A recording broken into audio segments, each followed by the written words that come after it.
नमस्कार। जयपुर से मैं डॉक्टर अनिल शर्मा बोल रहा हूं और मैं एक आम नागरिक हूं। कुछ मुद्दे ऐसे होते हैं जो आम जनता से जुड़े हुए होते हैं, उन पर डेफिनेटली मैं चुप नहीं रह सकता। मुझे बोलने को मेरा अंदर से एक दिल कचोटता है। आज की एक बहुत शानदार खबर है दैनिक भास्कर में, स्कूल में 9वीं से 12वीं तक के बच्चों की उपस्थिति अनिवार्य हो, हाई कोर्ट। डमी स्कूल से शिक्षा बर्बाद हुई, SIRT छापे मारे, विद्यार्थी कोचिंग में मिले तो स्कूलों पर कार्रवाई करे। अर्थात माननीय हाईकोर्ट के न्यायाधीश महोदय ने निर्देश दिया है कि यदि 9 से 12th का कोई छात्र अगर कोचिंग में स्कूल समय में पाया जाता है तो दोनों पर कार्रवाई करे। हालांकि मैं दैनिक भास्कर के संपादक महोदय से निवेदन करूंगा कि खबर को पूरी लिखें, क्योंकि उन्होंने ही अंदर ये लिख रखा है, मैंने आदेश नहीं पढ़ा है। मैंने तो दैनिक भास्कर की खबर पढ़ी है और दैनिक की भास्कर की खबर में ही दोहराबाज था। अंदर लिख रहा था उसी समय कोचिंग सेंटर में पढ़ रहा है, यानी जब विद्यार्थी स्कूल को चेक करो और विद्यार्थी एब्सेंट हो और बच्चा उस समय किसी कोचिंग में पढ़ रहा है, अर्थात कोचिंग को चेक करो और किसी स्कूल का नाम है तो, और स्कूल का है कोचिंग का है तो आप दोनों पे कार्रवाई करें। तो आपको लिखना था तो दोनों पे कार्रवाई होगी, थोड़ा और अच्छा लगता, पर कोई दबाव होगा आप पे या कोई और बात होगी। खैर, माने जैसा मैं एक बात कहना चाहूंगा इस संबंध में, आखिर ये नौबत आई कहां से। मैं एक स्कूल चलाता हूं और मैं दावे से कह सकता हूं कि मैं कभी नहीं कहता डमी हो, और मैं नहीं कहता मतलब कोई भी स्कूल नहीं चाहता कि बच्चा डमी हो। उससे क्या फर्क पड़ता है?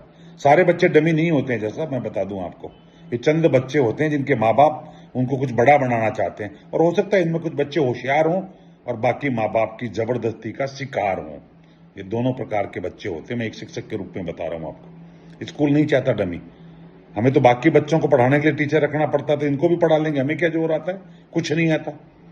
परंतु दुर्भाग्य से कुछ माँ बाप दबाव डालते हैं और उस बच्चे को कोचिंग करवाते हैं। स्कूल में आता ही नहीं है बच्चा वो, और जब स्कूल उसको पाबंद करता है तो स्कूल से टीसी कटा ले जाते हैं। हाँ, कुछ स्कूल हैं फिर जो बेचारे अपने उसको चलाने के लिए उन बच्चों को एडमिशन देते हैं। तो दोषी तो मैं स्कूल को मानता हूं, निर्दोष तो नहीं कहता, पर वो इच्छा से नहीं कर रहा। आप ध्यान रखिए, अगर हम ईमानदारी से इस बीमारी को खत्म करना चाहते हैं तो निश्चित रूप से सिर्फ उस बच्चे को कार्रवाई का दोषी ठहराइए, उसके अभिभावक को दोषी ठहराइए। बच्चे को कैसे? सीधे तौर पे बच्चा भी दोषी नहीं है, उसके अभिभावक दोषी हैं, पर अभिभावक का क्या करेंगे? आप कुछ नहीं कर सकते। तो ऐसे बच्चे जो कोचिंग में पाए जाएं, उनके बाकायदा आजकल तो बन चुका है अपार ID, उससे ब्लैकलिस्टेड कर दो कि कभी कोई कंपटीशन दे ही नहीं पाएगा। आप देखिएगा, जिसकी कोचिंग वो करने जा रहा है उससे ब्लैकलिस्टेड कर दो, आगे कंपटीशन ब्लैकलिस्टेड कर दो। 2 झटके में सारे बच्चे जाना बंद कर देंगे सेकंड से, और ये बच्चे माफी मांगे, इनको छोड़ देना बाद में।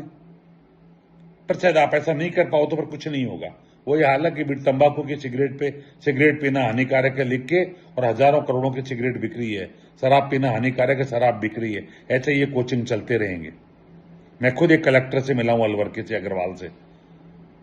जब मैंने उनको कहा कि जब भारत सरकार का आदेश है कि कोचिंग में बच्चे नहीं जाने चाहिए तो बंद कराइए इनको, बच्चे कैसे जा रहे हैं? उसने कहा देख लेंगे हम, आदेश तो ऐसे आते रहते हैं।